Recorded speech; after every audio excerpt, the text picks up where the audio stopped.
The filthy bathroom door creaked open. Before she could lock it, a rough hand slammed her against the wall, the cracked tiles rattling. A blade flashed at her throat as the attacker hissed, "Scream, and you're dead." Her purse hit the floor, contents scattering. He shoved harder, thinking she was just another helpless woman. But then crack.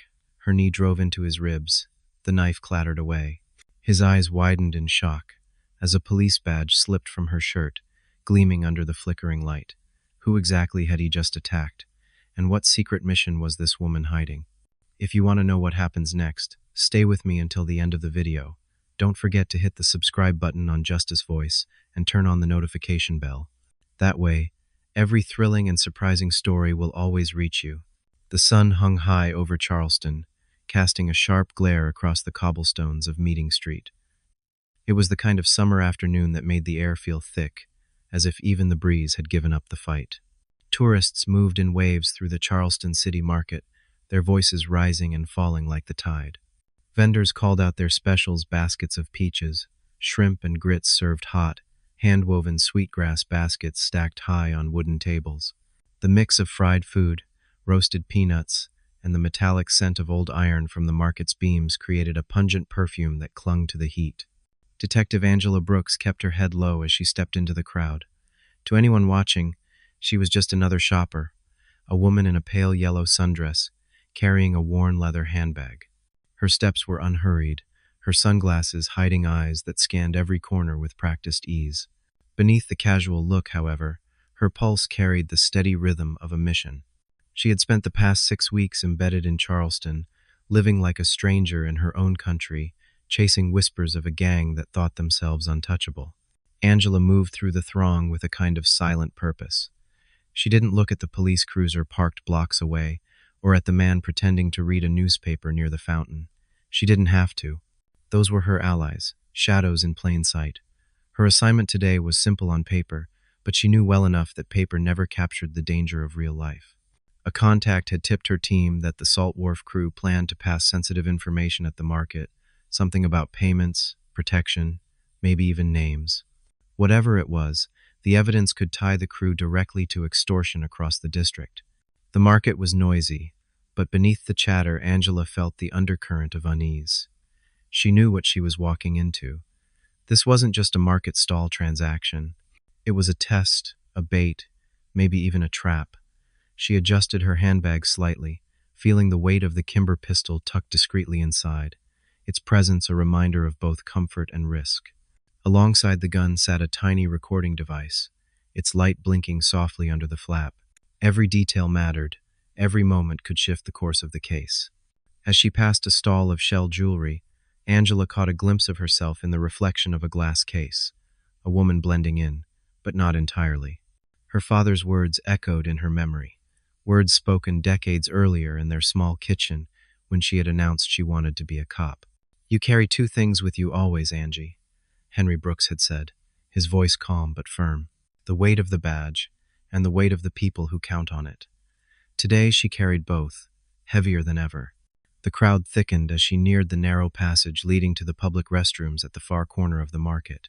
Few tourists bothered with those facilities. They were old, damp, and smelled of mildew that no cleaning crew could fully erase. Angela slipped into the corridor quietly, letting the market noise fade behind her. The fluorescent light above flickered, throwing shadows across the peeling paint of the brick walls. The smell hit her at once, a mix of bleach, damp stone, and something sour that lingered no matter how much disinfectant was poured down the drains. She hesitated only briefly, then pushed the restroom door open. It creaked on its hinges, the sound echoing louder than she liked. Inside, the air was heavier, the single light above the sink buzzing with a faint hum. Water dripped steadily from a cracked faucet, each drop punctuating the silence. Angela let the door close behind her, her fingers brushing the handbag strap for reassurance. She exhaled slowly, letting the calm wash over her. In this line of work, nerves were natural, it was control that mattered. She took a step forward, her heels clicking softly against the tiles. For a moment, it seemed like any other stop in a public restroom. A woman alone, adjusting her hair, perhaps preparing to return to the crowd outside. But Angela's instincts prickled. Something in the air was off. a tension she had felt too many times before. She glanced in the mirror above the sink, watching the door in its reflection. A second stretched into two. Her hand drifted closer to the edge of her bag. That was when the door behind her burst open with a force that rattled the hinges. The sound reverberated against the brick, sharp and violent. Before Angela could fully turn, an arm like an iron bar wrapped around her chest. The sudden grip was suffocating, cutting off her breath. A hand pressed hard against her mouth, the smell of sweat and cigarettes filling her nose. Cold metal pressed against the side of her neck. A blade, gleaming even under the weak light. "Wrong place to wander, lady," a voice hissed against her ear. It was low, guttural, brimming with menace. The hot breath on her skin made the words sink deeper. Real wrong place. Angela's body went rigid, but her mind sharpened. The market's noise was distant now, muffled as though she had stepped into another world entirely. She could feel the strength of the man behind her, the knife steady, his confidence clear. He thought he had cornered an easy victim, just another woman who had walked into the wrong space. He had no idea who she was, or what kind of storm he had just set in motion. The first press of the blade against Angela's skin brought back memories she had buried years ago. Not of knives or criminals, but of her father's stern lessons. Henry Brooks had never sugar-coated danger. "Fear sharpens you, Angie," he had said, his eyes steady across their worn kitchen table. "But panic? Panic will bury you." Those words flared in her mind as her lungs fought against the grip, crushing her chest. She let the fear steady her, not smother her. The man's arm was strong, the knife firm, but he had made his first mistake the moment he assumed she was prey. Angela bent her knees slightly, shifting her weight. She knew how men like this moved brute force, all muscle, no strategy, and she knew how to use that against him. The restroom tiles were slick with moisture, the air sour with mildew. His reflection flickered behind her in the cracked mirror. A broad-shouldered man, shaved head, a scar cutting down from his temple to his jaw. His eyes glinted with cruel satisfaction. He leaned closer, the pressure of the blade tightening. "You scream. You bleed," he muttered, his voice rough, almost amused. "So be smart." Angela didn't answer. Her silence was deliberate, her body loose. To anyone else it might have looked like submission, but in her stillness lay preparation. She felt his grip shift slightly as he adjusted the knife. That was her cue. Her elbow shot back with brutal precision, slamming into his ribs. The breath whooshed out of him, and in that instant she twisted sideways, her hand darting to his wrist. The blade scraped against her skin, not cutting deep, but close enough to sting. The man growled, tightening his hold, but Angela had already shifted the momentum. She snapped her head back, the crown of her skull cracking against his chin. His curse echoed through the small room.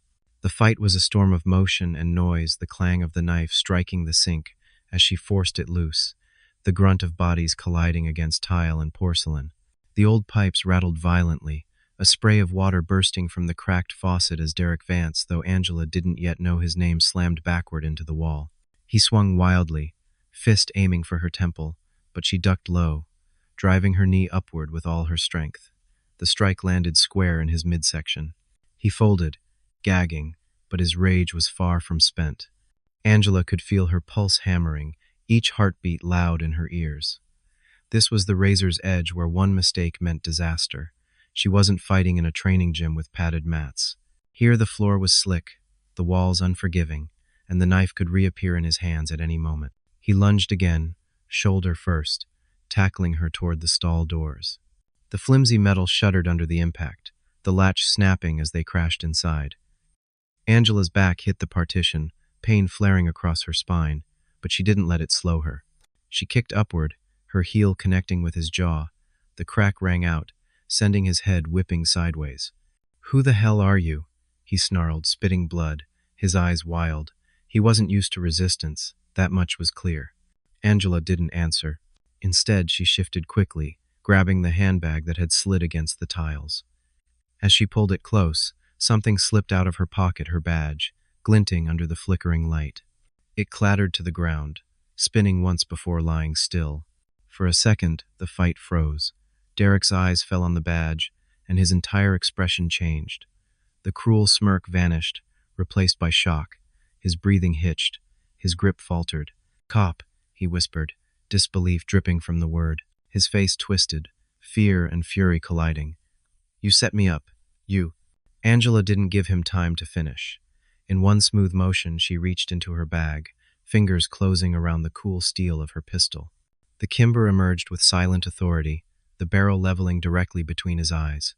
The room stilled. Water dripped from the broken faucet, each drop echoing louder in the silence. Derek froze, his chest heaving, sweat trickling down his forehead. His knife lay forgotten near the sink. The advantage flipped in a heartbeat. "Game's over," Angela said, her voice calm but edged with steel. She steadied her breathing, the gun unwavering. For the first time, Derek seemed uncertain. His bravado cracked as he glanced toward the door, as though salvation might appear. But the market outside remained oblivious, the hum of voices distant. He was trapped, and he knew it. Angela's finger rested firm against the trigger, but her mind was racing. This wasn't just about arresting one thug. If this man was who she suspected, he was tied directly to the Salt Wharf crew, maybe even carrying evidence on him. Every second she held him alive was a chance to dig deeper into the network. Killing him would end the threat, but it would also close the door to answers. She needed him breathing. "On your knees," she commanded. Her tone left no room for argument. Derek hesitated, his jaw tightening, but the gun in her hand was persuasion enough. Slowly, grudgingly, he sank to the floor, his hands lifting in surrender. His eyes burned with resentment, but the fight had gone out of his body. The sound of approaching sirens seeped through the thick market walls. Angela knew it was Sergeant Tom Reyes and the backup team closing in. They had been waiting for her signal, but Derek's sudden attack had cut short the plan. Still, the timing was almost poetic. As the restroom door swung open, Tom's silhouette filled the frame. Behind him, two uniformed officers surged in, their weapons drawn. The sight of Derek kneeling at gunpoint made the transition swift. In moments, his wrists were bound in steel cuffs, the knife bagged, and the scene secured. Derek spat curses as they hauled him upright, his voice raw with anger. "You don't know who you're messing with. You think this ends here? You're finished, lady cop. You're finished." Angela holstered her weapon, her expression unreadable. She retrieved her badge from the floor, brushing off the dust, and clipped it firmly back onto her belt. For the watching officers, it was a silent statement order restored, control regained. But inside, she felt the weight of what had just happened. This wasn't a random attack. Derek had been waiting for someone, and his words hinted at more than bravado. As Derek was dragged out through the market, tourists gathered, their conversations hushed. Cell phones rose, recording the scene. To them it looked like another arrest in a busy city. To Angela, it was a door opening onto a much darker corridor. When the restroom finally cleared, Angela remained a moment longer. Her eyes landed on the corner near the janitor's closet. A small locker key glinted faintly in the shadows, likely dropped during the scuffle. She picked it up, turning it over in her palm. Faint numbers were etched on the metal 47C. "Evidence," she murmured, slipping it into an evidence bag. But her instincts told her it was more than that. It was a clue, a thread leading deeper into the gang's operations. Tom stepped back inside, his expression both relieved and sharp.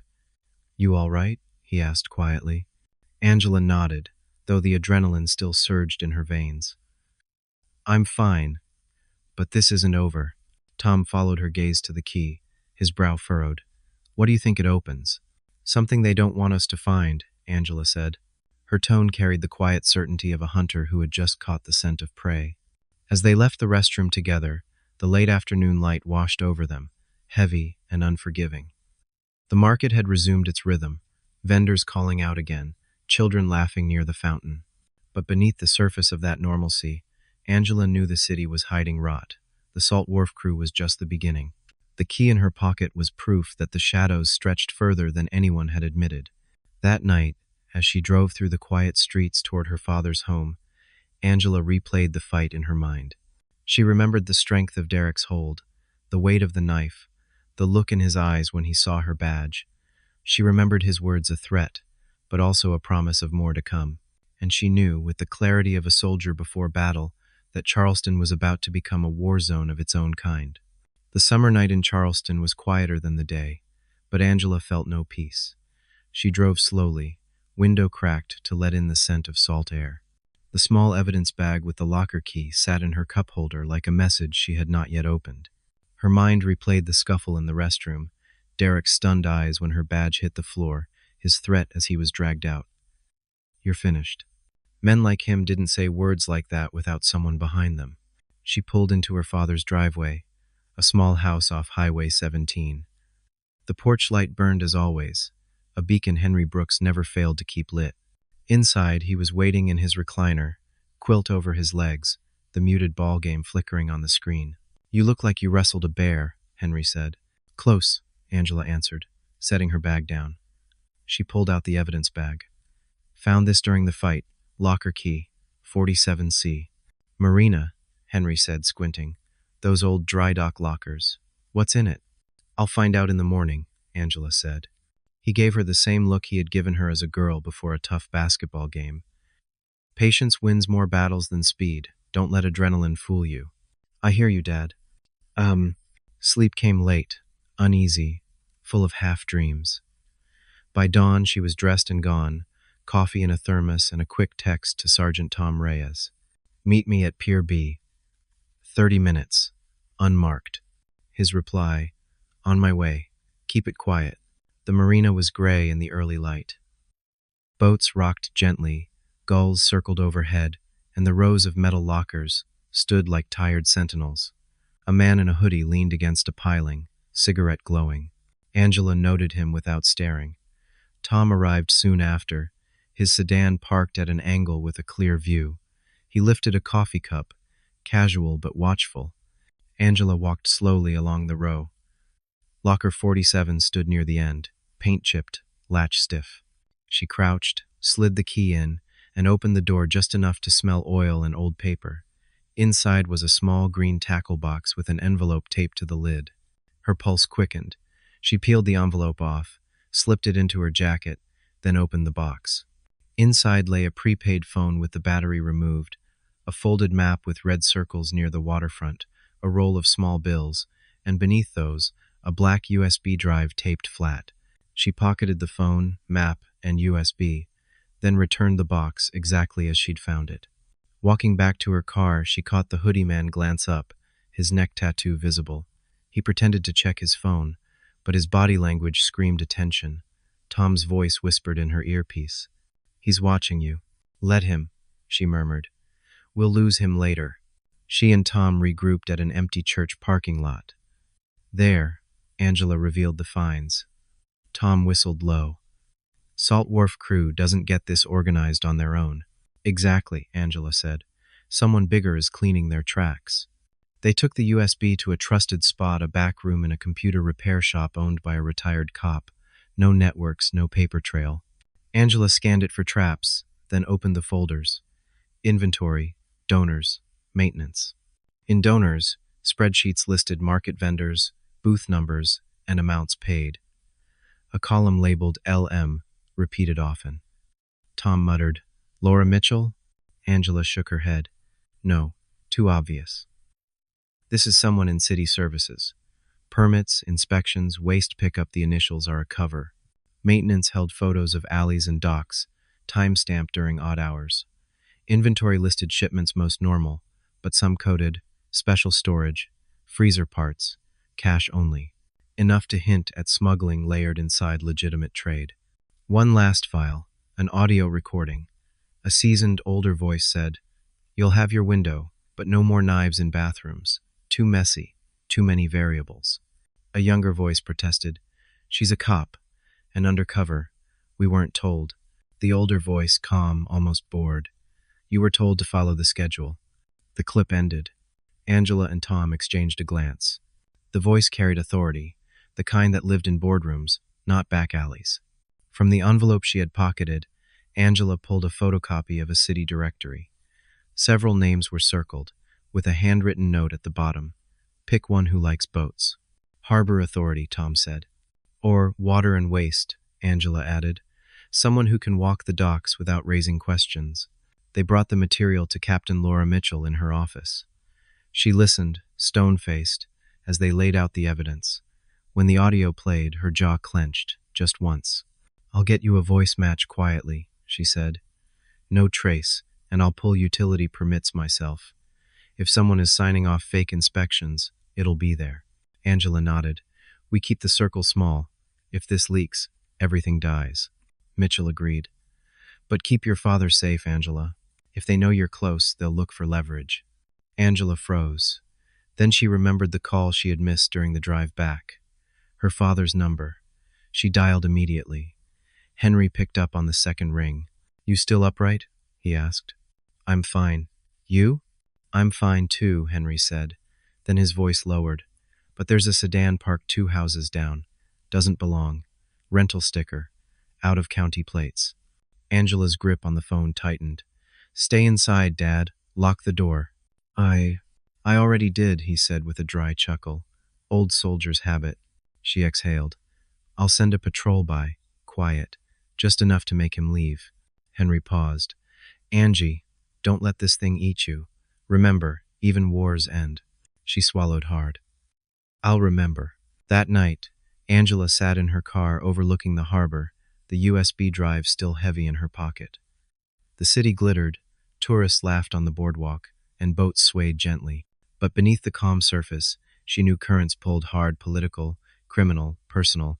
She thought of Derek's words, the locker, the voice on the recording. She thought of her father watching from his porch as strangers circled like sharks. And she knew with a certainty that chilled her. Charleston wasn't just home to a small-time gang.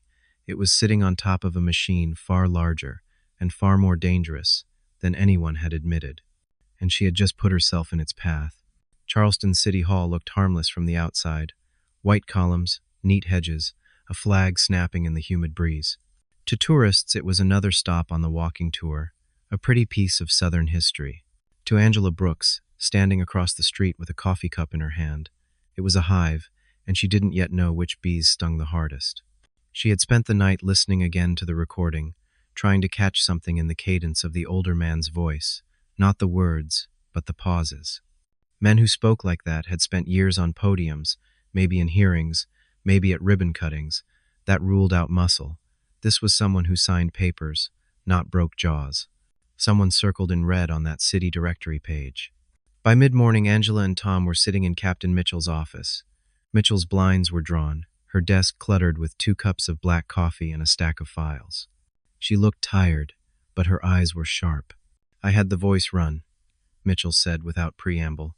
Quietly, like you asked. No paper trail, no fingerprints in the system. Our guy matched 2 samples from public council recordings. City Harbor Commissioner Leonard Madsen. Hi. Angela's mouth went dry. The one in charge of the port fees? Mitchell nodded.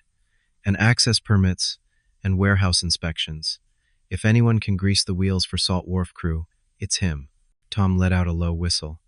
That explains the boats. Angela felt her pulse tick up. Madsen isn't some mid-level cog. He's been in office 15 years. He's got ties all the way up to state contracts. You don't just pull him in. No, Mitchell agreed. You build. You make it airtight. Because if you miss, he buries you. Silence hung a moment, heavy with the truth. Angela leaned back in her chair. Then we follow the thread. The circled names on that directory. Who else? Mitchell slid the paper across. Waste and Water Deputy, Zoning Commissioner, 1 councilwoman, all with boat slips registered under relatives' names. Someone has been cataloging their soft spots. Someone inside the crew keeps receipts. Angela tapped the list. Which means Derek's arrest spooked them. They're checking their fences. We've got a window, but it's narrow. That afternoon, Angela drove to her father's house again. She found him on the porch, a book open in his hands. The suspicious sedan was gone, but she felt no relief. Shadows didn't vanish, they just moved. You've got something heavy on your face, Henry said, setting the book aside. City Commissioner Heavy, Angela answered. She sat next to him, the wood warm under her palms. They're tied into the crew, deep. He studied her for a long moment. You planning to knock over the whole tree, or just shake a few branches? I don't know yet, she sighed. Every time I get close, I think about you sitting here, about what happens if I'm wrong. Henry reached for her hand, his grip still steady despite the years. Wrong or right, you've got to choose. Wars don't wait on comfort. she swallowed. His words were old soldier wisdom, but they were also father's love. She knew he feared for her, even if he never said it. The next morning, Angela and Tom parked near the harbor offices. They weren't there to storm the gates. They were there to watch. Leonard Madsen arrived in a polished black sedan, suit crisp despite the heat. He walked with the air of a man who believed the ground itself made way for him. Staffers trailed with clipboards. Madsen barely looked at them. Angela studied every detail, the way he tapped his phone without looking, the quick nods he gave to dock workers who stepped aside. Respect laced with fear. He's clean on the outside, Tom muttered. But inside, he's the rot. Angela's phone buzzed. A text from an unknown number, still swimming in the wrong water. She showed it to Tom. His jaw tightened. "They're watching you." "Good," Angela said, sliding the phone back into her pocket. "Means we're closer than they like." That evening, Captain Mitchell called them back. "We've got a crack," she said, her voice low. "Maintenance folder on the USB. Some of the photos show Madsen's private dock. Timestamps match nights when he logged official business downtown. Someone inside his circle is keeping track, maybe to use against him later." Angela felt the first edge of opportunity. "If we find that someone, we find leverage." Mitchell nodded. "But be careful. This isn't just about a gang anymore. It's about politics, money, legacy. Madsen won't hesitate to crush anyone who threatens him." 2 nights later, Angela found herself back at the marina. The air was thick with humidity, lamps casting yellow halos on the water. She leaned against her car, watching the reflection of boats sway. Across the lot, the man in the hoodie appeared again, same tattoo at his neck. He lit another cigarette, eyes scanning. Angela let him see her. Not a chase, not a trap, just presence. Sometimes being visible was its own kind of weapon. He flicked the cigarette away and walked off into the dark, disappearing among the pilings. She waited, patient. The key in her pocket was more than metal now. It was a promise. And she knew the current had shifted. The crew was restless. The commissioner was exposed. And somewhere in the middle of it all, she was the stone thrown into the water, sending ripples further than she could yet see. When she returned home that night, her father was still awake. He was at the kitchen table, maps spread before him, old habits of a soldier who planned every campaign. "You're chasing something big," he said. "I am," she admitted. Henry looked up, his eyes steady. "Then don't forget, Angie. The bigger the shadow, the brighter the light when you cut through it." She smiled faintly, kissed his temple, and headed for bed. But even as she closed her eyes, Angela knew the game was changing. Derek's arrest had been the spark. The USB was the tinder. And Leonard Madsen? He was the fire waiting to ignite. And when it did, Charleston wouldn't look the same again. The low-country morning broke heavy with heat, a haze already lifting off the harbor by the time Angela parked her car 2 blocks from the city marina offices. She sat for a long minute with the engine off, her windows cracked just enough to let in the sound of gulls and the slap of water against pilings. Every instinct in her body told her the ground was shifting. Derek Vance was behind bars, but his words still echoed. "You don't know who you're messing with." Angela knew now. His boss wasn't some nameless gangster. It was Commissioner Leonard Madsen, the polished face of Charleston's harbor authority. And Madsen wasn't the kind of man you hauled into an interrogation room with a couple of binders and a stern look. He was a man with friends in high places, a man who could crush an officer's career with one well-placed phone call. Angela lifted her coffee, sipped, and let the bitter taste anchor her. She thought about her father at home, reading in his chair, and about the sedan he had spotted outside the house. The danger wasn't abstract anymore. It was circling closer. Tom Reyes tapped on her passenger window. He slid in with a quick glance at the street. "He's already inside," Tom said. "Saw him go in 15 minutes ago. Crisp suit, polished shoes, smile for the cameras, like nothing in the world could touch him." "That's the point," Angela replied. "Untouchable as a costume. He wears it well." They watched the entrance together. Staffers hustled in and out, clipboards under their arms, phones pressed to their ears. Madsen's black sedan gleamed at the curb. "You really think we can pin him?" Tom asked after a moment. Angela didn't answer right away. She kept her eyes on the building, on the neat flagstones leading to the wide glass doors. "Pin him? Maybe. But break his armor? That we can do. Question is how far the cracks run. Later that afternoon, Angela and Tom drove to the precinct. Captain Mitchell had summoned them with urgency. Her office blinds were down, her face sharper than usual. Voice match came back clean, she said, pushing a thin folder across the desk. It's Madsen. No doubt. Angela opened the file. Inside was the transcript of the recording from the USB. Underlined words marked the commissioner's tone. Too messy. Too many variables. Reading it in black and white made the coldness sharper. Mitchell leaned forward. But listen to this. The file was cross-checked against a council meeting from last year. He used almost the same phrasing in public, talking about port delays. Same cadence, same words. He doesn't even bother to hide his patterns. Comfort makes people sloppy, Angela murmured. Mitchell nodded. But here's the snag. To take him down, you need more than a recording and some files from a locker. You need a witness or a money trail. Something no lawyer can bury. Oh. Tom crossed his arms. So we watch, we follow. We wait until he stumbles. Or, Angela said slowly, we push him to stumble. Mitchell's eyes sharpened. Careful, detective. We don't bait a commissioner without knowing who else is hooked to the line. That night, Angela sat on her father's porch, the air thick with the scent of honeysuckle. Henry Brooks had 2 glasses of iced tea ready.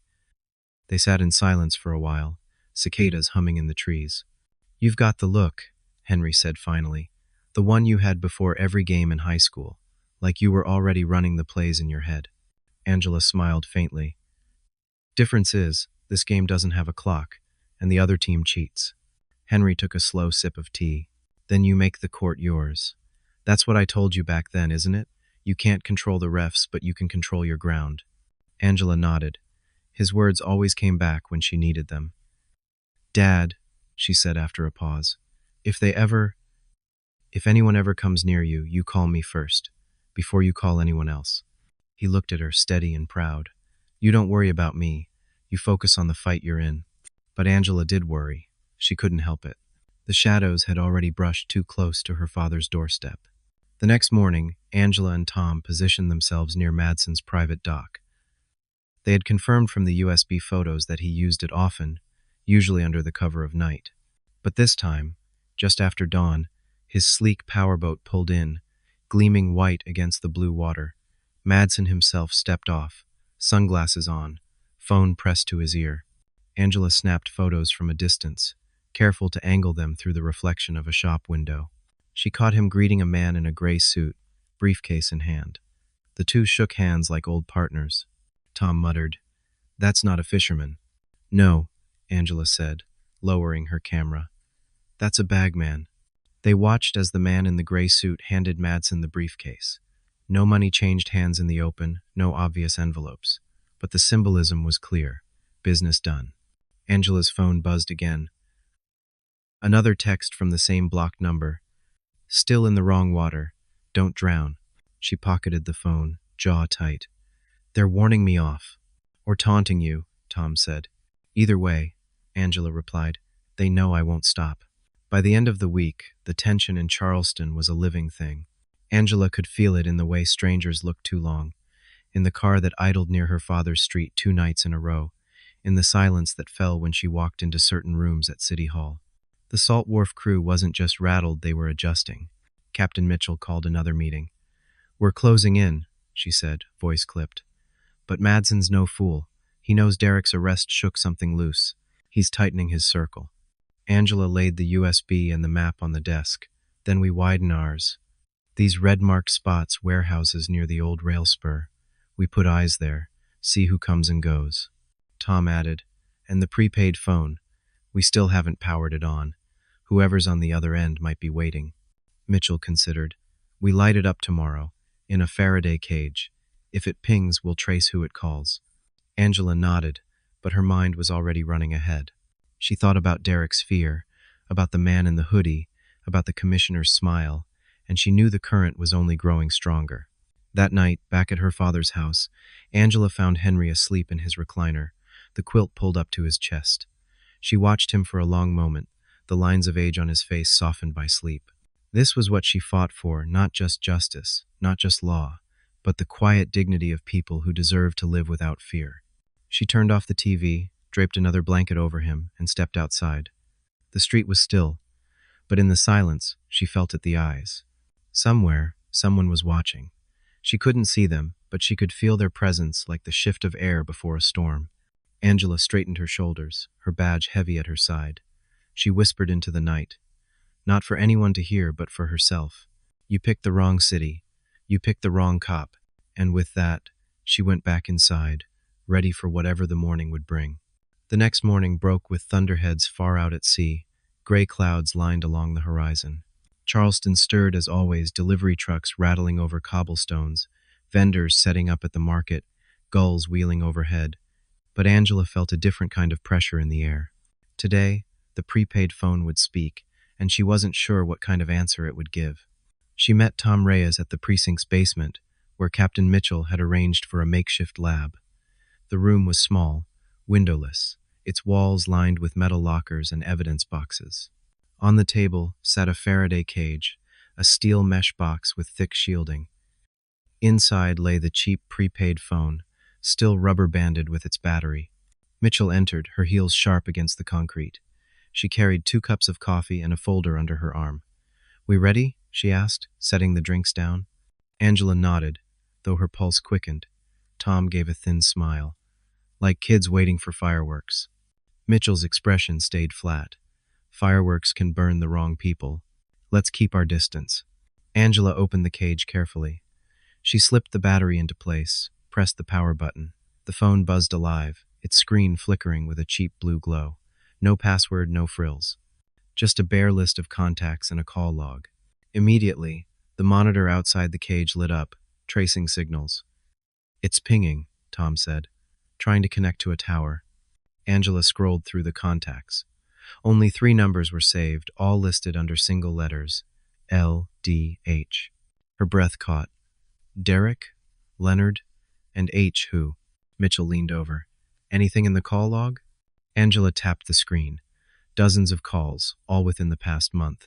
The last outgoing call had been 3 days earlier, the morning of Derek's attack in the restroom. The number dialed was L. "Madsen," Angela murmured. Tom's brow furrowed. "So this isn't just a burner phone for errand boys. It's direct." Angela checked the text messages. Most were deleted, but a few scraps remained. Schedule confirmed.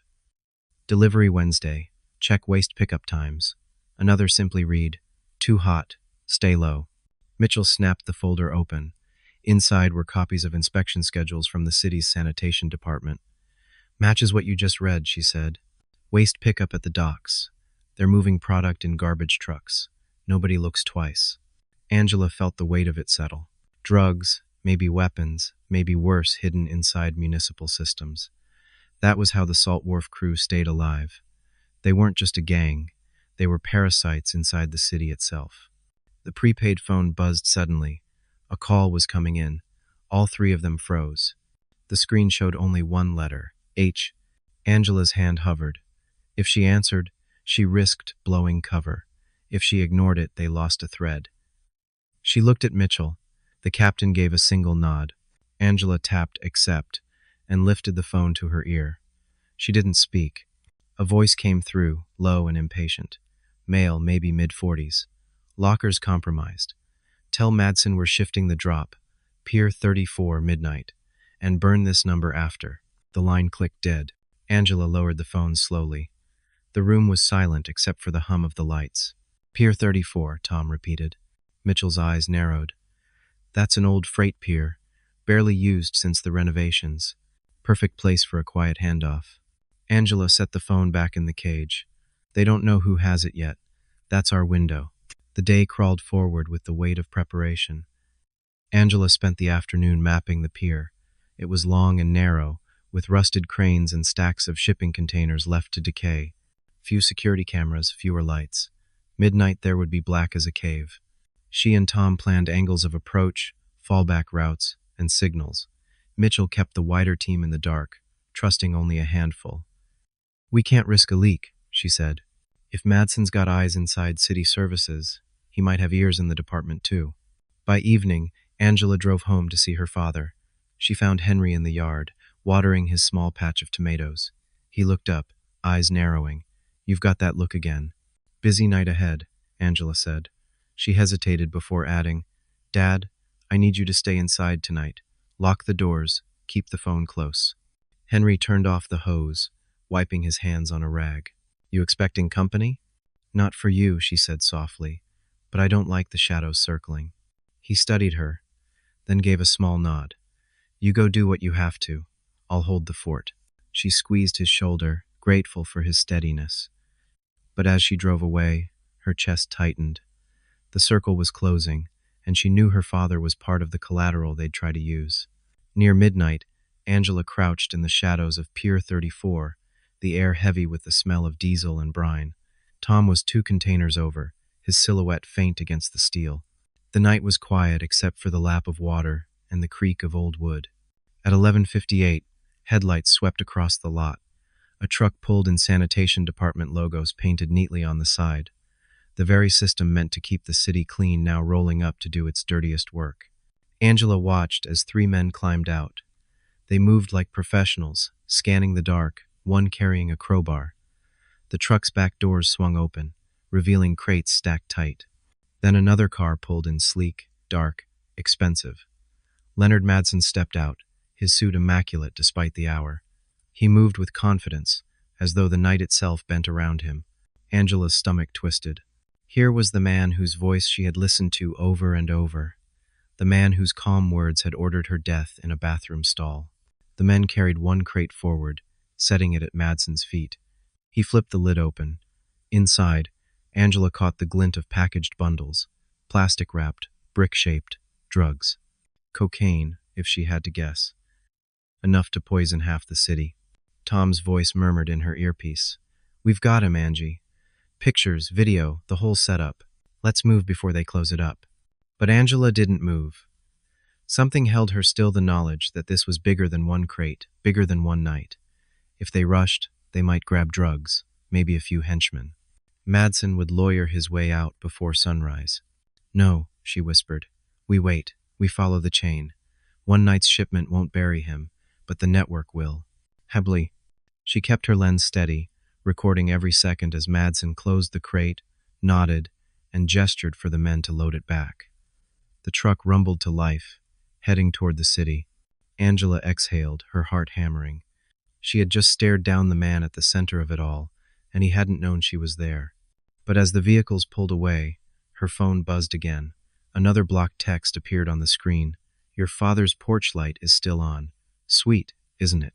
Angela's blood ran cold. She whispered into her mic. Tom, we have a problem. They've touched home. Tom cursed under his breath. We pull back now. Get to him. Angela clenched her fists, rage and fear colliding. The Salt Wharf crew wasn't just guarding their empire, they were sending her a message. And that message was clear. If she kept pushing, the war would come to her doorstep. Angela drove faster than she should have down the narrow streets of her neighborhood, tires biting the asphalt with each turn. Midnight still clung to the air, but her pulse hammered like morning bells. The text on her phone replayed in her mind. Your father's porch light is still on. Sweet, isn't it? It was a message designed to cut deep, and it worked. When she pulled into the driveway, the porch light was indeed glowing, a pale pool of yellow against the dark. Her father's silhouette sat in the living room, book in hand. At first glance, nothing looked disturbed, but Angela's eyes scanned the street with the precision of a soldier. A sedan parked 2 houses down, lights off, windows tinted. Same car her father had mentioned before. She cut her headlights early, rolled into the driveway without announcing herself. Quiet steps carried her up the walk. She eased the front door open. Henry looked up from his chair, surprised but calm. Back early, he said. They've been watching, Angela whispered. She nodded toward the window. Car down the street. Oh. Henry's eyes narrowed. I figured as much. Man's been sitting there too long for a neighbor. Angela checked the locks, then pulled the curtain shut. Dad, I need you to pack a bag. Just a few things. We can't stay here tonight. He frowned. Angela, please, she said, voice tight. If they know this address, they'll try to use you to get to me. Henry studied her a moment, then nodded. All right, but I'm not running scared. I'm moving with purpose. 10 minutes later, Angela had her father in the back seat of her unmarked car. She drove them to a safe house used by the department, a nondescript duplex tucked between empty rental properties. Tom met them there, his face shadowed but alert. "Good call," he said, as Henry stepped inside. "I'll put a plainclothes unit on rotation outside. Nobody gets close without us knowing." Angela exhaled slowly, though tension still coiled in her shoulders. This just got personal. They're sending a message. Tom's eyes hardened. "Then we send one back." The next morning, Angela returned to the precinct, sleep-deprived but sharp.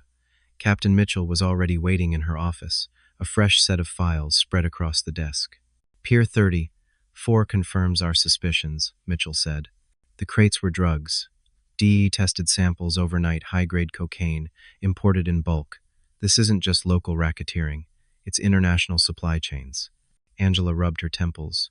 "And Madsen's right in the middle of it." Mitchell nodded grimly. "Which means he's not going down easy. He'll have politicians shielding him, lawyers building walls, maybe even cops on his payroll. We have to be smarter." Angela thought of her father again. "And faster. They've already found my house."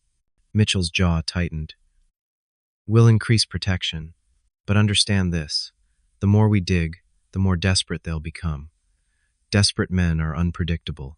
Later that day, Angela visited the safe house. Henry sat at the kitchen table with Tom, a deck of cards spread between them.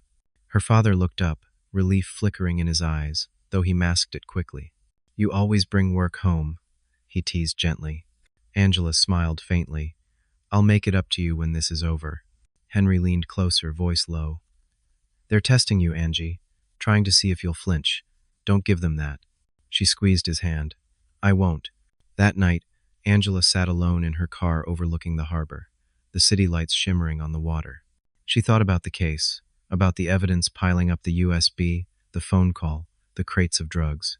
Piece by piece, the puzzle was forming. But she also thought about the risks.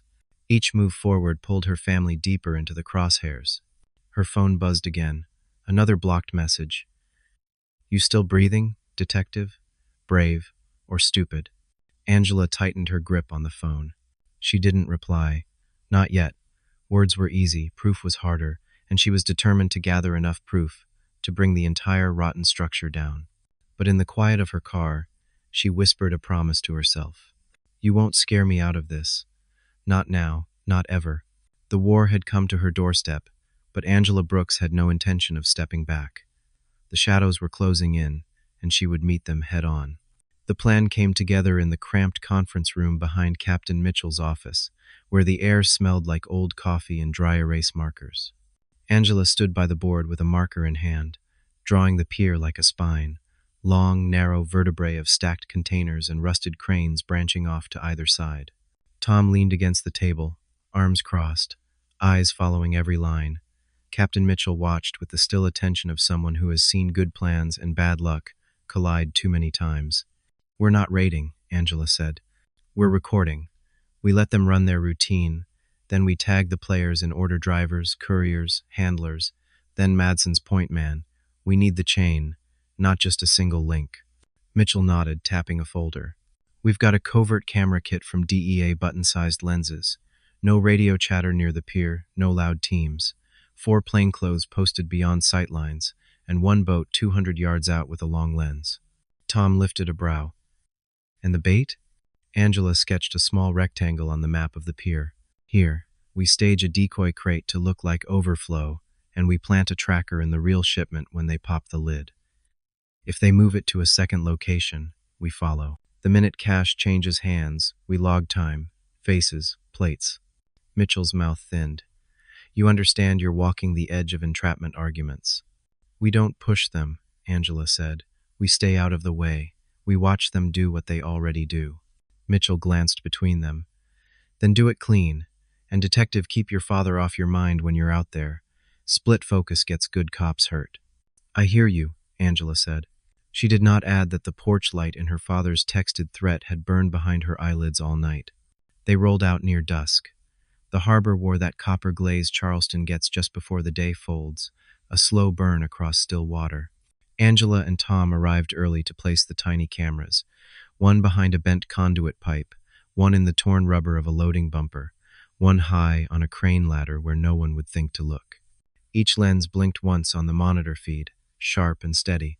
Near the back of the yard, half swallowed by kudzu and chain link, Angela spotted a figure she knew by posture alone, the man in the hoodie with the triangle tattoo. He was on a milk crate, smoking without hurry, eyes half-lidded, neither guarding nor slacking. A courier watching the weather. Tom caught her look. "You want to pick him up?" "Not yet," Angela said. "Let him be a thread we can pull if we're forced." They fell into the rhythm of waiting. Tom took the north side by a stack of blue containers, stenciled with foreign ports. Angela slid into the shadows near a crushed forklift tire, the air heavy with old diesel and salt. In her ear, raw silence replaced the itch to talk. The boat's long lens team checked in with 2 clicks on the line. Nothing else. At exactly 11:47, the pier's back gate groaned open. A sanitation truck rattled in, the city logo crisp against fresh paint cleaners by day, smugglers by night. 2 men rode in the cab. A third clung to the rear step, his boots swinging above the asphalt. No one spoke. They stopped where the lane widened, reversed to a bay, and killed the engine. 5 minutes later, a dark SUV glided in, lights off, then flashed once, twice the kind of old-school confirmation that tells you the money men still prefer rituals. The rear door opened. A man in a neat windbreaker got out, hair clipped short, briefcase in hand. Not Madsen, but the type who belonged to him, paperwork on legs. Angela felt it before she saw it. The peerless control of an operation that had been practiced. Crowbar up, lid open, plastic bricks flashing like fish scales in the half-light, then closed again. Image after image zipped to the offshore lens, each face tagged, each sequence time-stamped. "Hold," Angela breathed. No heroics. The sanitation men pulled a crate from the truck and slid it onto a dolly. The windbreaker gestured for them to follow the SUV. The convoy rolled toward the pier's shadowed far end where the concrete widened near a set of sealed doors. As they turned, the hoodie courier stubbed his cigarette and melted into their slipstream, a ghost without a title. Angela ghosted too, keeping to the seam where light failed and shadow began. She lifted her phone and sent one tap to the boat, a prearranged signal to shift position. Her breath slowed to that old training metronome, steady and quiet. She thought of her father counting her free throws, 10 at a time, a boyish grin hidden under a veteran's reserve. Focus on the form, not the crowd. The sealed doors opened. Someone had already keyed the pad. Inside, a ramp sloped beneath the pier to a storage level that didn't officially exist. Angela's pulse jumped hard. "Tom," she whispered, "we've got a belly to this thing." Copy," he said. Closer now. Steps staggered with hers on the other side of the lane. The convoy vanished into the ramp. Angela slipped to a camera angle she'd planted earlier, its lens now feeding a dull corridor of concrete, utility conduit, and numbered bays. The SUV idled in Bay 3. The sanitation truck reversed to Bay 5. The windbreaker checked his watch. A second SUV rolled in, sleeker, pricier, tinted like obsidian. The back door opened, and there he was. Not a ghost. Leonard Madsen. No security detail. Just presence. He moved with that precise impatience of a man used to schedules bending to him. He rested his hand on the Bay 3 roll-up door, as if to steady the building itself. Angela's world narrowed to the beat of her heart and the frame of the screen. She did not blink. The camera caught Madsen's face beneath industrial light, every line, every practiced calm. The windbreaker popped the crate. Madsen peered in, spoke with his mouth barely moving. The sanitation men stood at attention that looked nothing like fear and everything like training. "Get their plates," Tom murmured. "I've got them," Angela said, already snapping, the boat team duplicating from the waterline exit. She felt the rare click of a case maturing, the way one day turns into a threshold. And then something went wrong. The hoodie courier stepped into frame, too close to a lens he couldn't possibly know existed. He lifted a cheap flip phone, glanced at Madsen, and nodded once. The windbreaker's eyes flicked up, lizard fast. He turned not toward the product, but toward air. The hair on Angela's arms lifted. She saw the realization ripple through the room, a heartbeat before it reached her. They had a counter-surveillance sweep. The windbreaker barked a single word. One of the sanitation men reached down, pulled a handheld receiver from a duffel, and began a slow practice scan. Angela's chest tightened. The device would hum when it found frequencies, heat, signals. It wasn't perfect, but perfection was never required to ruin a night. "Abort?" Tom whispered. "Not yet," Angela said. She dragged a breath through her teeth. "Hold. Let them show the pattern." The receiver swung past the conduit. It paused, then moved on. Past the bumper lens, past the crane ladder. The hum did not spike. For 10 seconds, for a lifetime, nothing happened. Madsen lifted a hand like a conductor easing a symphony back to tempo. The men resumed. The windbreaker snapped the case shut. Angela watched the hoodie courier turn to leave and stop. He looked directly toward the far corner of the bay where the shadow ended in a spill of dim light. Angela couldn't see what he saw from the camera's range, just the tilt of his head, the needle's point of attention. Tom's whisper cut in, soft and urgent. "Angie, on your 3. She slid her eyes right. 15 yards down the lane, half shrouded by a leaning pallet, a small glint winked from the concrete. Something dropped. Angela froze her breath and focused. A button camera had worked loose, the size of a shirt stud, impossible to notice unless you were hunting or blessed by chance. The courier took a step toward it. "Now," Tom said. Angela moved. She stepped from shadow with the calm of a woman who belonged everywhere. "Hey," she said, voice light, casual, hands visible. "This the way to the bait shed?" I got turned around. Her drawl widened like southern hospitality. It wasn't an act she put on often, but it fit like a jacket she used to wear. The courier started, snapping the flip phone shut. The windbreaker and the sanitation men half turned, momentarily blinded by the sudden presence of an ordinary person in an unordinary place. Even Madsen's mask cracked just for a breath, as the algorithm of control absorbed a variable. "Ma'am," the windbreaker said, moving to block her line of sight with a smile that did not reach his eyes. "This is restricted." "Shoot," Angela said. "Figures. I'm always walking where I shouldn't. Husband says I could get lost in my own hallway." She laughed once, light as tissue paper. Tom's silhouette filled the far end of the lane, equally harmless, holding a clipboard and a ball cap with a fake maintenance logo pulled low. "Hey, ma'am," he called, lazy, a grin in his voice. "You looking for the bait shed? It's back up top." Angela gave a sheepish wave. "Lord, thank you." In the 3 seconds of diversion, the button camera lay forgotten. Tom slid past it and palmed it like a magician reclaiming a coin. He tipped his cap to the windbreaker, as if to a foreman he'd known 10 years. The windbreaker smiled back because men like him were programmed to condescend when a situation reasserted its hierarchy.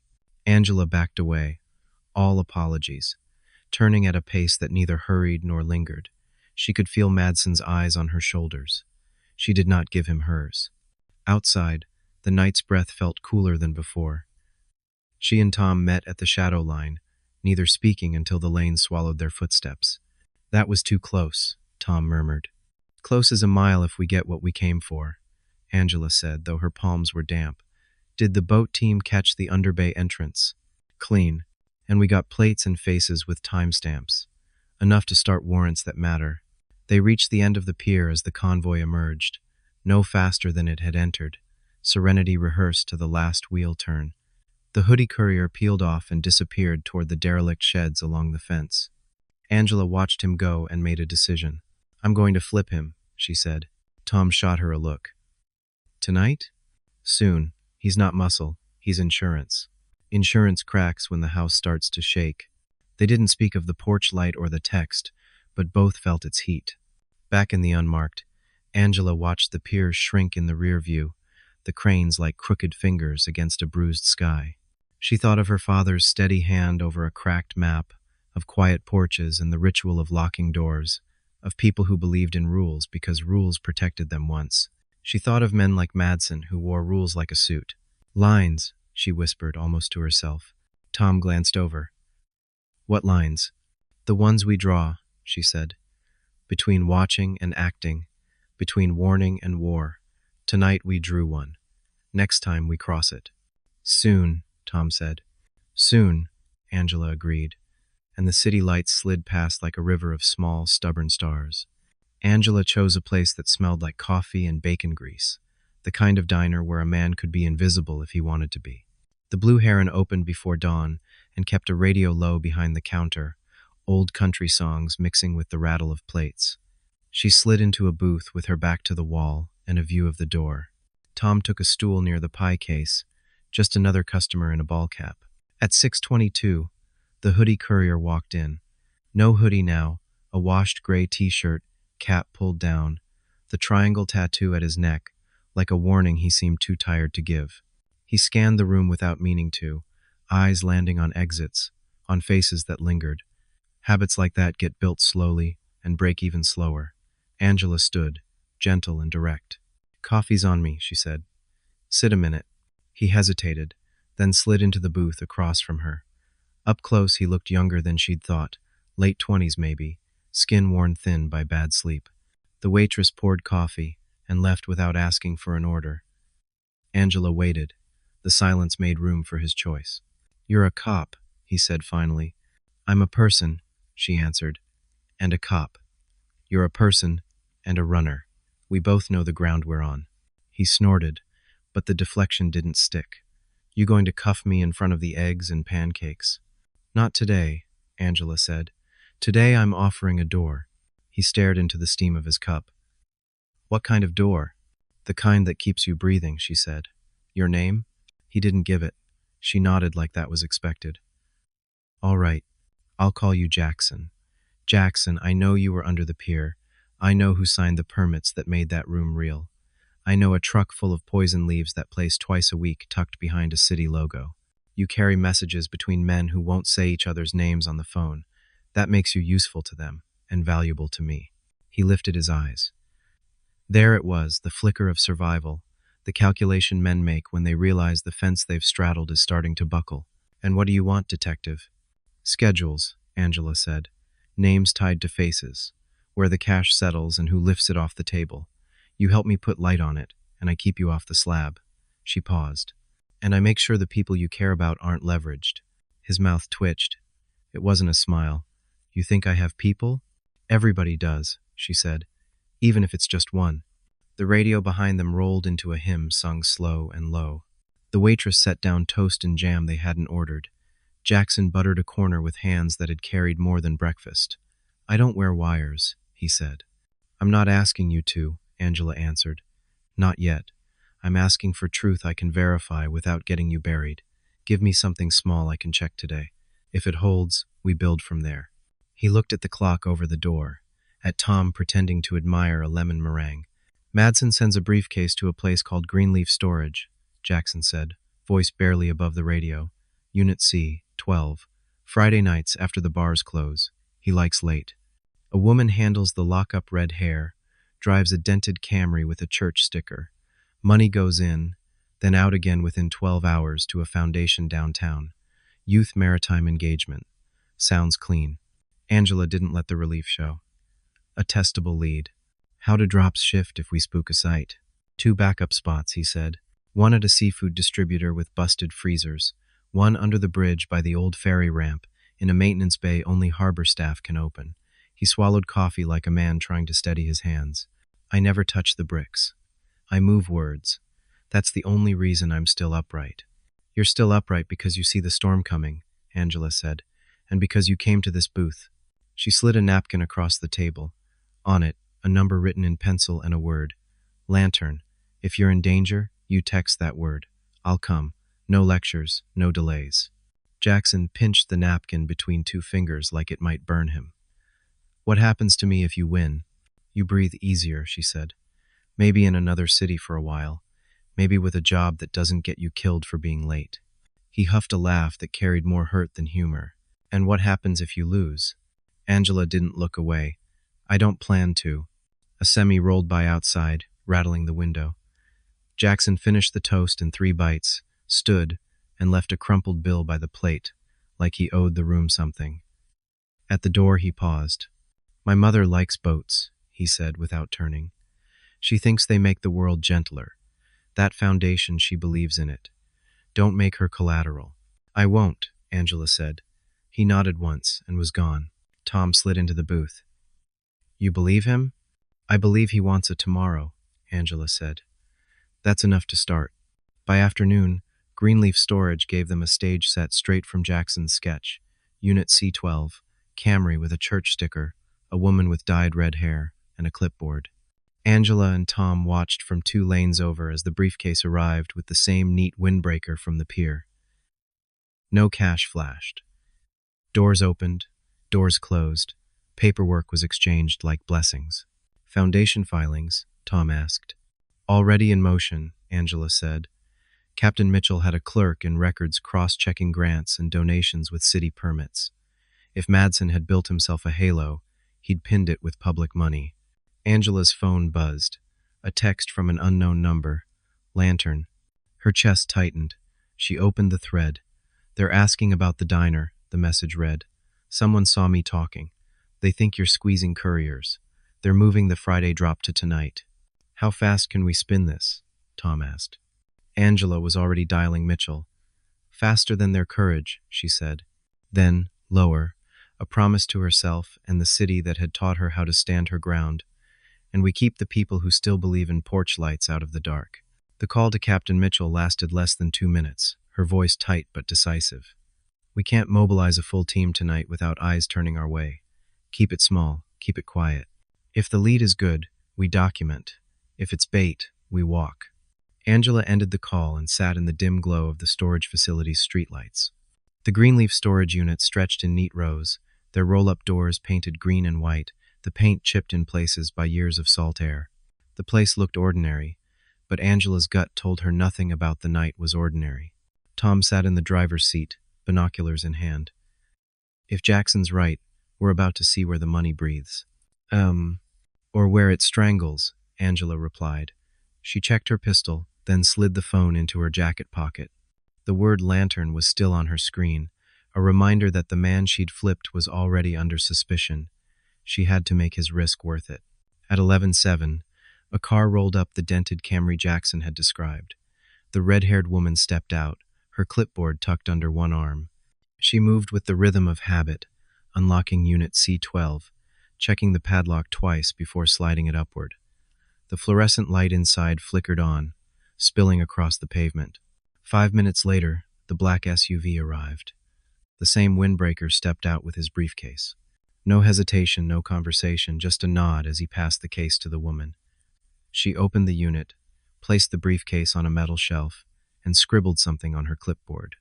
Angela snapped photos with the long lens, every detail documented. Tom whispered, "Clean handoff. Too clean." Angela agreed. "They've done this 100 times. Then came the twist. A second vehicle pulled up, not sleek, not official. A pickup with city sanitation markings, its paint dull and tires muddy. Angela tensed. That wasn't supposed to be tonight. The pickup's driver, a thick-set man in coveralls, stepped out carrying a canvas bag. He nodded to the woman, then set the bag next to the briefcase. She didn't open it, didn't even glance inside. Just scribbled again on her clipboard. The driver walked back to his truck, unhurried. Tom muttered, "Drugs in, cash out." "Or the other way around," Angela said. She raised her camera again. "Either way, we've got a cycle." The exchange lasted less than 10 minutes.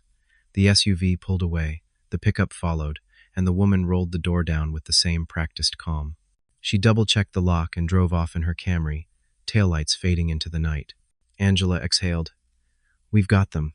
Tom lowered the binoculars. "We've got a glimpse, but we don't have Madsen." Angela knew he was right. The commissioner wasn't foolish enough to show up at every drop. He let lieutenants and fronts do the work. But even a careful man left footprints. "Jackson gave us the first map," she said. "Now we follow the ink." They waited another half-hour before leaving, letting silence cover their tracks. When they finally pulled out, Angela's phone buzzed again. Another block number. "You're staring too close at doors that don't open for you." Tom glanced at the screen. "They know we're circling." Angela slipped the phone back into her pocket. "Then let them watch. The more they look at us, the less they see where we're really going." At dawn, Angela stopped at the safe house before heading to the precinct. Henry sat at the kitchen table with a crossword, glasses perched low on his nose. He looked up as she entered, studying her face the way only a father could. "You were out late," he said quietly. Work, she replied. She kissed the top of his head, then sat across from him. We're close, Dad. Closer than we've ever been. Henry set down his pencil. Close is where the danger lives. Don't mistake that for safety. Aye. Angela smiled faintly. You sound like Captain Mitchell. I sound like a man who's seen too many battles won and lost, he said. Then softer. Keep your porch light burning, Angie, even when you're out in the dark. Later that morning, Mitchell called them into her office. She laid the photographs Angela had taken across her desk. This is good, she said. Not enough to indict, but enough to prove a pattern. With the right warrant, we can dig into Greenleaf storage and the foundation books. Tom leaned forward. And Madsen? Mitchell's eyes hardened. He's careful, but not perfect. We'll find where he leaves fingerprints. Angela folded her arms. He already left one, the voice on the recording. The pier. The foundation. He thinks he's untouchable because nobody's had the patience to follow the whole chain. That's what we'll do. Mitchell gave a single nod. Then keep building, but tread lightly. If he feels the walls shifting, he'll strike at whoever he can reach. Angela thought of the text, of her father's porch light glowing in the night. Then we make sure the walls fall before he can. The foundation's office sat in a renovated brick building that used to house rope and rigging. Now it wore soft lighting and glossy brochures, smiling kids in life vests, sailboats against pink sunsets, quotes about empowering youth through the water. Angela stood on the sidewalk a moment, letting the morning heat press against her shoulders. Paper could make saints out of sinners. The trick was learning where the ink ran. Inside, a receptionist with kind eyes and a pearl necklace handed her a pamphlet. We partner with the Harbor Authority, the woman said warmly. Commissioner Madsen has been a wonderful supporter. I've heard, Angela answered, voice even. I'm here about a donation audit. Routine. The receptionist blinked, smile thinning just a hair, not enough for most to see, but enough for a cop trained on tells. Our director's in a meeting. I'll wait, Angela said. She didn't. She left instead, taking her warmth to the alley, where Tom was hunched over a laptop on the hood of the unmarked. They weren't stealing files. They were cross-referencing public disclosures and vendor lists. Mitchell had pried loose with a narrow warrant. Foundation pays a consulting firm called Delmar Strategies, Tom murmured. Monthly. Big numbers for a small charity. Angela scanned the spreadsheet. Who's Delmar? Shell, Tom said. A post office box. A phone tree that never leads to a human. He tapped another column. And look here, the foundation leases storage at Greenleaf under a different name, Youth Maritime Resource Center, Unit C12. He looked up. Jackson didn't miss. Angela felt the satisfaction, small but grounding. Follow Delmar's money. They traced it to a bank that loved harbor views and discretion. From there, the trail split through smaller accounts, a seafood distributor with broken freezers, a maintenance contractor who always won bids by pennies, a church fundraiser that listed expenses in neat round figures. None of it screamed, but together it hummed. Her phone buzzed.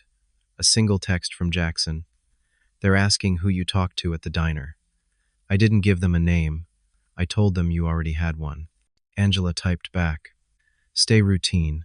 If they move you, tell me. She hesitated, then added, keep your mother off boats for a week. He sent a single dot in reply, the kind a man sends when words feel dangerous. Captain Mitchell called them in that afternoon, her jaw tight. We have just enough to pry open Delmar and the foundation books. Judge signed a limited scope, but we do this quiet. We don't want Madsen smelling the wind. Too late, Tom said, and set a manila envelope on her desk. Someone had slid it under the precinct's front door. Grainy photos of Angela at the diner with Jackson, of Tom outside Greenleaf, of Henry Brooks watering his tomatoes. No note, no signature. Just images arranged like a knife placed handle first on a table. Mitchell's face tightened. He's telling you he sees you. Angela kept her voice steady. He won't like what we do when we know we're seen. They split tasks. Tom took the bank subpoenas to an officer who owed Mitchell favors. Angela and a forensic accountant named Ruth began sifting the foundation's digital ledgers in a small windowless room that hummed with old air conditioning.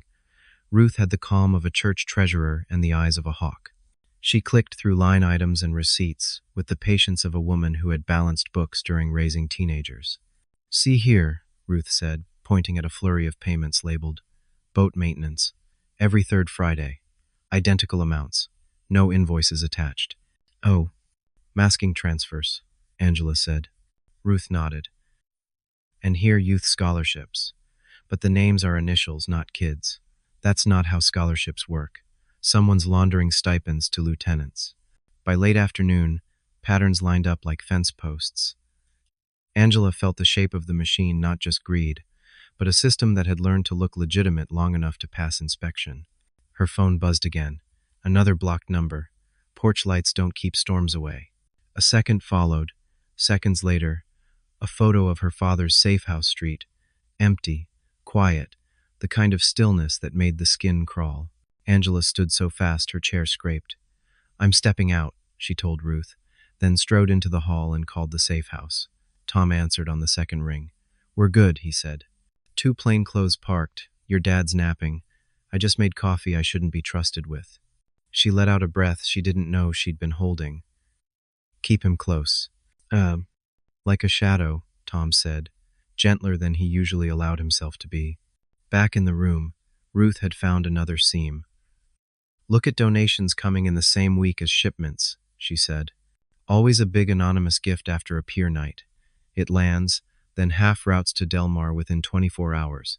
This is your hinge." Angela took screenshots, timestamps, a clean chain of custody. Evidence isn't drama. It's a ledger with a heartbeat. Before they packed up, Mitchell slipped in, closing the door behind her.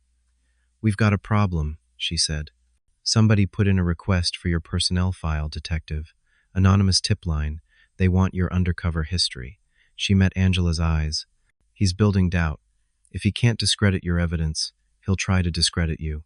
Angela's mouth was dry, but her voice didn't waver. "Then we get there first. We show the judge the pattern before Madsen shows him a rumor." Mitchell nodded. "And Angela, keep your circle small. Remember who you are when the noise gets loud."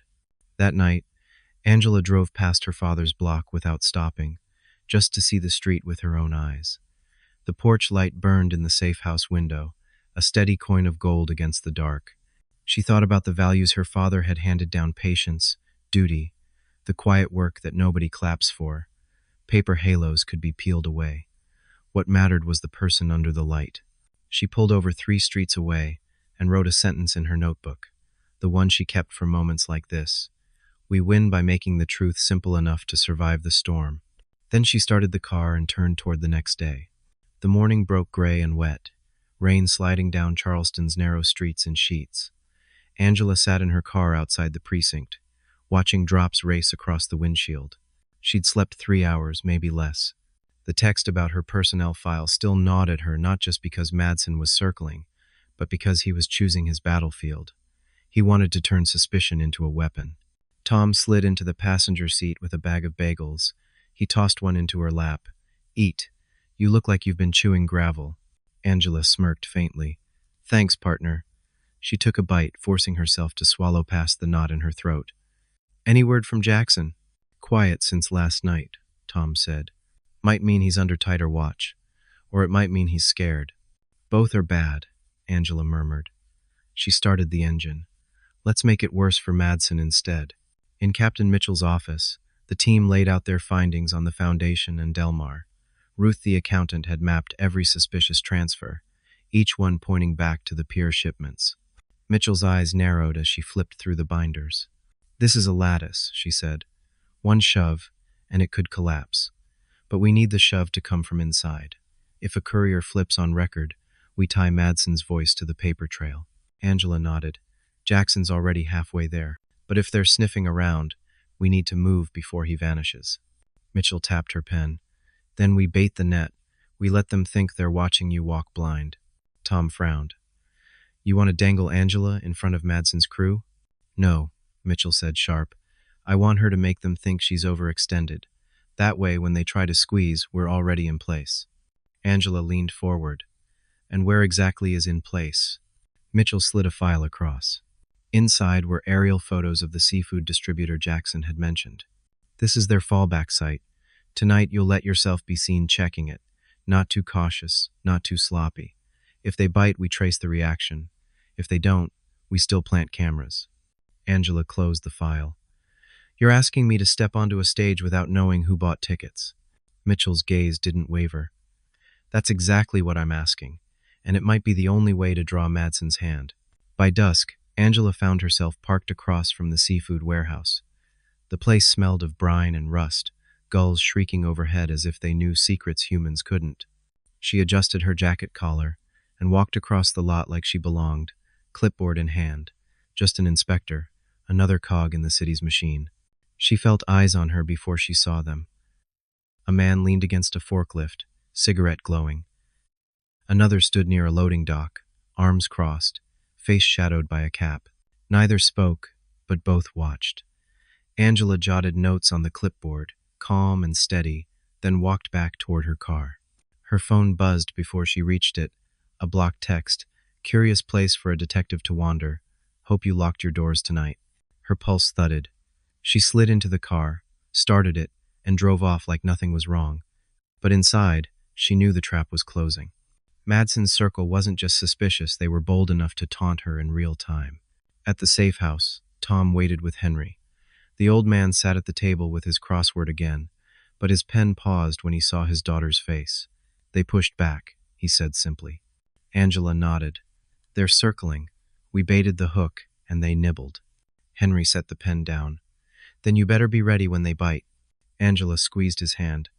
I will be. That night, she lay awake in the narrow safe house bed, staring at the ceiling fan turning slow circles. She thought about Madsen's calm voice on the recording, about the red-haired woman with her clipboard, about Jackson's warning. Each piece was a step closer. But each step also brought the storm nearer to her father, to Tom, to anyone who stood beside her. Still, there was no turning back. She whispered into the dark, words only for herself. Tomorrow we take the fight to him. The safe house smelled faintly of coffee and old wood. Henry Brooks sat in his chair with a quilt across his knees, the porch light spilling through the blinds. When Angela stepped in, wet from the harbor night, he looked up and studied her face the way only a father could. You did it, he said simply. Angela set her jacket over the chair, exhaustion heavy in her bones. We did it. Madsen's in custody. The storage units, the foundation, the money all exposed. It's not over, but the worst of it, Island. Oh, Des. Henry nodded slowly, pride tempered with worry. Men like him don't build their houses alone. You'll find more walls. I know, Angela said, kneeling beside him. But tonight, we knocked down the front door. For a long moment, silence filled the room, broken only by the hum of the fridge and the distant hiss of tires on wet streets. Then Henry reached for her hand, his grip steady. You remember what I told you when you first put that badge on? The weight of the people who count on it. Angela's eyes softened. I carried that tonight. You'll carry it tomorrow too, Henry said. He squeezed her hand, then let it go. But don't forget the porch light, the small things that remind us why we fight. Angela looked toward the window, where the glow still burned against the dark. That light had been threatened, mocked, even photographed by men who thought fear could bend her. Yet it still shone, steady as her father's voice, steady as the values he'd raised her with. Tom knocked softly on the doorframe, his voice low. Press is outside, Captain's handling it. They'll want your face on the evening news. Angela shook her head. Mitchell can take it. I'm staying here tonight. Tom smiled faintly. Figured you'd say that. He tipped his cap toward Henry. Rest easy, sir. Your daughter made the city a little safer. After Tom left, Angela sat with her father until the clock pushed past midnight. She thought of Jackson, somewhere in hiding but breathing, of Ruth, who had turned numbers into weapons sharper than knives, of Mitchell, carrying the burden of leading a team through storms. She thought of the porch lights across Charleston, ordinary homes with ordinary families, who would never know how close danger had drifted. And when she finally closed her eyes, Angela whispered a promise to herself. She would keep standing in the shadows so others could live in the light. My dear friends, if you've stayed with me until the very last moments, surely your heart has gone through a whirlwind of emotions, surprise, anger, compassion, even a lump in your throat at the choice made by the black female police officer. What do you think about her action? Was it admirable courage or a risky recklessness? If you were in her place, what would you do? Leave your comment below. If you believe that justice must be protected by the truth, press 1. If you feel there are still mysteries left unsolved, press 0. Thank you for listening, and I hope that you, too, will always stand on the side of justice, even though the path to the truth is never easy.